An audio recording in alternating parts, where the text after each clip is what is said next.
Hello दोस्तों, welcome to my YouTube channel future rankers. अगर आप आईटीआई का एग्ज़ाम 2026 में देने वाले हैं फर्स्ट ईयर का, तो ये वीडियो आपके लिए बहुत ही ज़्यादा इम्पोर्टेंट होने वाला है। अगर आपने भी अभी तक कुछ नहीं पढ़ा है आईटीआई के सिलेबस को, तो टेंशन मत लीजिए, बस आप इस वीडियो को अंत तक देख लीजिए।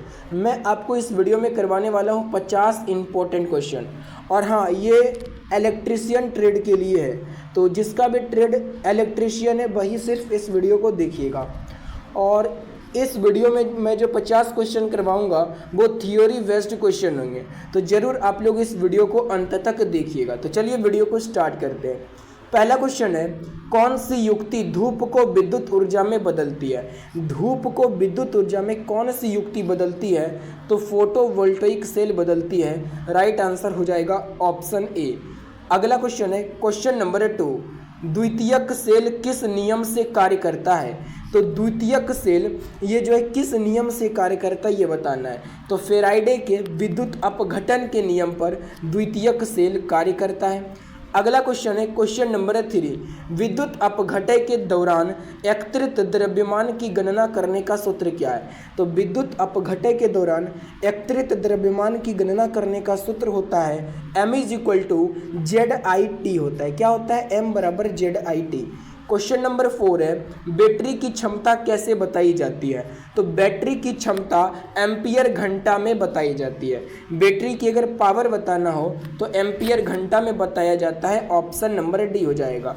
अगला क्वेश्चन है, क्वेश्चन नंबर 5, उस दोष का नाम बताइए जिस कारण से द्वितीयक सेल में प्लेट मुड़ जाती है। माने किस दोष के कारण से द्वितीयक सेल में प्लेटें जो है ना वो मुड़ जाती है? तो किस दोष के कारण? बकलिंग दोष के कारण द्वितीयक सेल में प्लेटें मुड़ जाती है। क्वेश्चन नंबर 6 है, विद्युत आवेश की इकाई। तो विद्युत आवेश का मात्रक कूलाम होता है, याद रखिएगा। क्वेश्चन नंबर 7 है, लिथियम सेल का निर्गत वोल्टेज कितना होता है? तो लिथियम सेल का निर्गत वोल्टेज 2.5 वोल्ट होता है, 2.5 वोल्ट होता है लिथियम सेल का निर्गत वोल्टेज। क्वेश्चन नंबर 8 है, कम समय में उच्च दर से बैटरी आवेशित करने हेतु कौन सी विधि अपनाई जाती है? तो कम समय में उच्च दर से बैटरी को आवेशित करने के लिए कौन सी विधि अपनाई जाती है? तो कौन सी विधि? बूस्ट विधि अपनाई जाती है। कम समय में उच्च दर से बैटरी को आवेशित करने के लिए बूस्ट आवेश विधि अपनाई जाती है। क्वेश्चन नंबर 9 है, कार्बन जस्ता शुष्क सेल में कौन सा विद्युत अपघटन उपयोग किया जाता है? तो कार्बन जस्ता शुष्क सेल में किसका उपयोग किया जाता है? अमोनियम क्लोराइड का उपयोग किया जाता है। कार्बन जस्ता शुष्क सेल में अमोनियम क्लोराइड का उपयोग किया जाता है। क्वेश्चन नंबर 10 है, द्रव्यों में विद्युत धारा प्रवाहित होना कौन सा प्रभाव है? द्रव्यों में जो विद्युत धारा प्रवाहित होती है वो कौन सा प्रभाव पर होता है? तो रासायनिक का प्रभाव है। Option number D. Question number 11 है, सीसा अम्ल बैटरी में ऋणात्मक प्लेट बनाने हेतु कौन सा पदार्थ प्रयोग होता है? तो सीसा अम्ल बैटरी में ऋणात्मक प्लेट बनाने हेतु किसका प्रयोग किया जाता है? तो स्पंज सीसा का प्रयोग किया जाता है। सीसा अम्ल बैटरी में ऋणात्मक प्लेट बनाने हेतु स्पंज सीसा का प्रयोग किया जाता है। 11 का बी हो जाएगा। क्वेश्चन नंबर 12 है, धातु सतह के क्षरण के नियंत्रण हेतु कौन सी तकनीक प्रयोग होती है? तो धातु सतह के क्षरण के नियंत्रण हेतु कैथोडिक सुरक्षा तकनीक का प्रयोग किया जाता है। धातु सतह के क्षरण के नियंत्रण हेतु कैथोडिक सुरक्षा तकनीक का प्रयोग किया जाता है। 12 का बी हो जाएगा। क्वेश्चन नंबर 13 है, डिजिटल घड़ियों में सामान्यतः कौन सा सेल प्रयोग होता है? तो डिजिटल घड़ियों में पारा का प्रयोग किया जाता है, मरकरी जिसे कहते हैं। Option number C. Question number 14 है, समांतर युग्मन परिपथ में यदि एक सेल को विपरीत ध्रुवता के साथ संयोजित किया जाए तो क्या प्रभाव होगा? समांतर युग्मन परिपथ में यदि एक सेल को विपरीत ध्रुवता के साथ संयोजित किया जाता है तो इससे क्या प्रभाव पड़ेगा आपको ये बताना है। तो लघु पतित हो जाएगा, मतलब शॉर्ट सर्किट मार देगा। क्वेश्चन नंबर क्या है 15 है, बैटरी आवेशक में फाइन सेलेक्टर यानी कि सेलेक्टर स्विच का कार्य क्या है। बैटरी आवेशक में फाइन सेलेक्टर स्विच का कार्य क्या होता है ये बताना है। तो वोल्टेज परास का चुनाव करना, धारा रेटिंग का चुनाव करना होता है। ऑप्शन नंबर ए, बैटरी आवेशक में फाइन्स सेलेक्टर स्विच का कार्य होता है धारा रेटिंग का चुनाव करना। क्वेश्चन नंबर 16 है, सौर सेल में तापमान के संदर्भ में निर्गत शक्ति पर क्या प्रभाव होगा। सौर सेल में तापमान के संदर्भ में निर्गत शक्ति पर क्या प्रभाव पड़ेगा। तो राइट आंसर हो जाएगा ऑप्शन डी, तापमान में कमी के साथ कमी आएगा।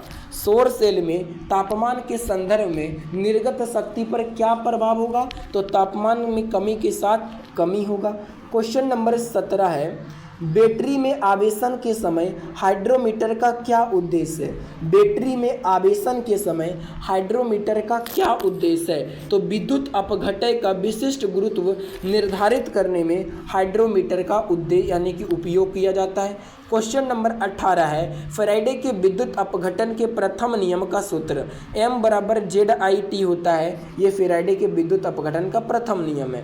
क्वेश्चन नंबर 19 है, सीसा अम्ल सेल में विद्युत अपघटय की तरह क्या उपयोग किया जाता है। तो सीसा अम्ल सेल में विद्युत अपघटय की तरह तनु सल्फ्यूरिक अम्ल का प्रयोग किया जाता है। ऑप्शन नंबर डी हो जाएगा। क्वेश्चन नंबर 20 है, परिपथ का कुल वोल्टेज। देखिए कुल वोल्टेज क्या होगा, यहाँ पे सबका दिया गया है 1.5 वोल्ट दिया गया। अब सब चूंकि समांतर क्रम में जोड़ा गया है तो इस परिपथ का कुल वोल्टेज 1.5 वोल्ट ही हो जाएगा। Question number option number A हो जाएगा। क्वेश्चन नंबर 21 है, क्या है देखिएगा। क्वेश्चन नंबर 21, सीसा अम्ल सेल की आवेशन की रासायनिक क्रिया के दौरान धनात्मक प्लेट पर क्या आएगा। सीसा अम्ल सेल की आवेशन की रासायनिक क्रिया के दौरान धनात्मक प्लेट पर क्या आएगा। तो धनात्मक प्लेट पर लेड पैरा ऑक्साइड आएगा। सीसा अम्ल सेल की आवेशन की रासायनिक क्रिया के दौरान धनात्मक प्लेट पर लेड पैरा ऑक्साइड आएगा। क्वेश्चन नंबर 22 है, बैटरी के आवेशन के दौरान बेंट प्लग को खुला क्यों रखा जाता है। तो बैटरी के आवेशन के दौरान बेंट प्लग को गैसों को स्वतंत्रता पूर्वक बाहर निकलने हेतु खुला रखा जाता है। बैटरी के आवेशन के दौरान बेंट प्लग को गैसों को स्वतंत्रता पूर्वक बाहर निकलने के लिए खुला रखा जाता है। क्वेश्चन नंबर 23 है, कौन सी विधि में बैटरी को कम धारा पर लंबे समय तक आवेशित किया जा सकता है। किस विधि में बैटरी को कम धारा देकर लंबे समय तक आवेशित किया जा सकता है। तो ट्रिकल आवेशन विधि। ऑप्शन नंबर बी हो जाएगा। क्वेश्चन नंबर 24 है, सीसा अम्ल बैटरी में कठोर सल्फेशन दोष को कैसे जाना जाता है। सीसा अम्ल बैटरी में कठोर सल्फेशन दोष को कैसे जाना जाता है। तो बैटरी को कम धारा से लंबे समय तक पुनः आवेशित करके जाना जाता है।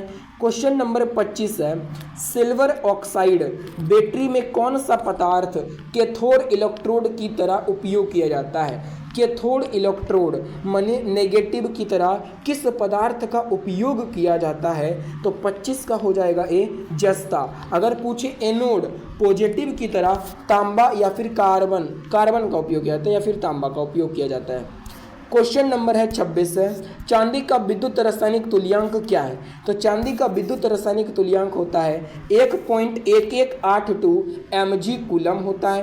क्वेश्चन नंबर 27 है, सीसा अम्ल सेल में की निरावेशन की रासायनिक क्रिया के दौरान ऋणात्मक प्लेट पर क्या आएगा। सीसा अम्ल सेल की निरावेशन की रासायनिक क्रिया के दौरान ऋणात्मक प्लेट पर क्या आएगा। तो ऋणात्मक प्लेट पर लेड सल्फेट आएगा। ऑप्शन नंबर सी हो जाएगा 27 का। क्वेश्चन नंबर 28 है, सीसा अम्ल बैटरी में विभाजक का क्या उद्देश्य है। सीसा अम्ल बैटरी में विभाजक का क्या उद्देश्य होता है? तो 28 का सी हो जाएगा, धनात्मक एवं ऋणात्मक प्लेटों के मध्य लघु पतन होने से रोकता है। सीसा अम्ल बैटरी में जो विभाजक होता है यही उद्देश्य होता है कि वो धनात्मक एवं ऋणात्मक प्लेटों के मध्य लघु पतन होने से क्या करता है? तो रोकता है। क्वेश्चन नंबर 29 है, सीसा अम्ल बैटरी का विशिष्ट घनत्व मापने हेतु कौन सी उपकरण का प्रयोग किया जाता है? सीसा अम्ल बैटरी का विशिष्ट घनत्व मापने के लिए किस उपकरण का प्रयोग किया जाता है? हाइड्रोमीटर का प्रयोग किया जाता है। क्वेश्चन नंबर 30 है, क्वेश्चन नंबर 30 है, इन्वर्टर परिपथ कौन सा है? ये जो देख रहे हैं ये कौन सा इन्वर्टर परिपथ है आपको ये बताना है। तो इसको बोलते हैं SCR उपयोगिता इन्वर्टर। इसको क्या बोलते हैं? SCR उपयोगिता इन्वर्टर बोला जाता है। क्वेश्चन नंबर है 31 है, सीसा अम्ल बैटरी में बकलिंग दोष का क्या प्रभाव पड़ता है? सीसा अम्ल बैटरी में बकलिंग दोष जब हो जाता है क्या प्रभाव पड़ता है? तो इलेक्ट्रोड मुड़ जाना, यानी कि इलेक्ट्रोड जो होता है वो मुड़ जाता है। क्वेश्चन नंबर 32 है, परिपथ का कुल निर्गत वोल्टेज क्या होगा? तो परिपथ का कुल निर्गत वोल्टेज क्या होगा? 32 का हो जाएगा डी 4.5 वोल्ट, क्योंकि 1.5 वोल्ट 1.5 वोल्ट 1.5 वोल्ट श्रेणी क्रम में जुड़ा है तो जोड़ देंगे सबको, यानी कि हो जाएगा 4.5 वोल्ट हो जाएगा। क्वेश्चन नंबर 33 है, शुष्क सेल में धनात्मक इलेक्ट्रोड के रूप में क्या होता है? तो शुष्क सेल में जो धनात्मक इलेक्ट्रोड के रूप में होता है वो कार्बन होता है। धनात्मक इलेक्ट्रोड के रूप में क्या होता है? कार्बन होता है। क्वेश्चन नंबर है 34 है, भार बढ़ने पर सेल के सिरों के वोल्टेज में क्या होगा? भार बढ़ेगा तो सेल के सिरों का वोल्टेज क्या होगा? तो घटेगा। क्या होगा? तो घटेगा। क्वेश्चन नंबर 35 है, बेल्टेइक सेल में स्थानीय क्रिया दोष को कैसे रोका जाता है? बेल्टेइक सेल में स्थानीय क्रिया दोष को कैसे रोका जा सकता है? तो इसका राइट आंसर हो जाएगा क्या? ऑप्शन नंबर डी, जस्ता प्लेट पर अमलगम करके रोका जा सकता है बेल्टेइक सेल में दोष को। कैसे? तो जस्ता प्लेट का अमलगम करके। क्वेश्चन नंबर 36 है, m बराबर क्या है? तो m बराबर जो होता है ZIT, m बराबर ZIT सूत्र में Z अक्षर किसे इंगित करता है? तो Z को बोला जाता है विद्युत अपघटय बोला जाता है। विद्युत अपघटय का ECE बोला जाता है Z को। Z को क्या बोला जाता है? विद्युत अपघटय का ECE बोला जाता है। 36 का B हो जाएगा। क्वेश्चन नंबर 37 है, तांबे का विद्युत रासायनिक तुल्यांक क्या है? तो तांबा का जो विद्युत रासायनिक तुल्यांक होता है वो 0.329 mg कूलम। यहाँ पे देखिए जी कूलम है, मैंने ग्राम कूलम नहीं, mg ग्राम यानी कि mg कूलम होता है। और चांदी का जो विद्युत रासायनिक तुल्यांक है वो होता है ये होता है चांदी का, ये होता है चांदी का विद्युत रासायनिक तुल्यांक 1.1182 mg कूलम। क्वेश्चन नंबर है 38 है, सीसा एसिड बैटरी में बकलिंग दोष का कारण कौन सा है? सीसा एसिड बैटरी में बकलिंग दोष का कारण कौन सा है? 38 का ए हो जाएगा, आवेशन या अति निरावेशन सीसा एसिड बैटरी में बकलिंग दोष का कारण होता है। क्वेश्चन नंबर 39 है, बैटरी में वोल्टेज की चार्जिंग स्थिति की जांच करने के लिए किस उपकरण का उपयोग किया जाता है? तो बैटरी में वोल्टेज की चार्जिंग स्थिति का जांच करने के लिए उच्च दर निरावेशन टेस्टर का उपयोग किया जाता है। क्वेश्चन नंबर 40 है, इलेक्ट्रोलिसिस के दौरान कौन सा हिस्सा इलेक्ट्रॉन खो देता है? तो इलेक्ट्रोलिसिस के दौरान एनोड जो होता है वो इलेक्ट्रॉन खो देता है। क्वेश्चन नंबर 41 है, कंड्यूट पाइप कैसे निर्दिष्ट किए जाते हैं? कंड्यूट पाइप ये कैसे निर्दिष्ट किए जाते हैं? कैसे? तो बाह्य व्यास मिमी में किए जाते हैं। क्वेश्चन नंबर है 42, पुनः तार बांधने योग्य फ्यूज के लिए फ्यूजिंग फैक्टर क्या है? तो पुनः तार बांधने योग्य फ्यूज के लिए फ्यूजिंग फैक्टर 1.4 होता है। क्वेश्चन नंबर 43 है, पेंडेंट होल्डर संयोजन के लिए अंडरराइटर की गांठ का उद्देश्य क्या है? पेंडेंट होल्डर संयोजन के लिए अंडरराइटर की गांठ का उद्देश्य क्या होता है? तो 43 का हो जाएगा डी, समान के टर्मिनलों से तनाव को कम करता है। क्वेश्चन नंबर है 44 है, फ्यूज कौन से प्रकार का, ये कौन से प्रकार का फ्यूज है। 44 का बी हो जाएगा, हाई रिच्यूरिंग क्षमता वाला फ्यूज है ये। क्वेश्चन नंबर 45 है, विद्युत सामग्री का नाम, इसको क्या बोला जाता है। तो इसको, ये जो देख रहे हैं ना, इसको बोला जाता है एडिशन स्क्रू प्रकार का होल्डर, इसको बोला जाता है एडिशन स्क्रू प्रकार का होल्डर। क्वेश्चन नंबर 46 है, वायरिंग परिपथ में प्रयुक्त प्रतीक का नाम। तो वायरिंग परिपथ में जो प्रयुक्त जो प्रतीक है, इसको बोला जाता है प्लग और सॉकेट बोला जाता है। क्वेश्चन नंबर 47 है, एल श्रेणी एमसीवी के द्वारा किस प्रकार के भार को सुरक्षित किया जाता है। तो एल श्रेणी एमसीवी के द्वारा, एल श्रेणी एमसीवी के द्वारा गीजर को सुरक्षित किया जाता है। क्वेश्चन नंबर 48 है, किस प्रकार का स्विच सर्क्यूट में उपयोग करते हैं। सर्क्यूट में किस प्रकार के स्विच का उपयोग किया जाता है, ये आपको बताना है। तो किसका किया जाता है, तो दो वे स्विच का उपयोग किया जाता है। क्वेश्चन नंबर 49 है, कम धारा रेटेड केबल को उच्च धारा भार में जोड़ने पर क्या प्रभाव होगा। कम धारा रेटेड केबल को उच्च धारा भार में जोड़ने पर क्या प्रभाव पड़ता है। तो 49 का राइट आंसर हो जाएगा डी, गर्मी के कारण केबल खराब हो जाता है।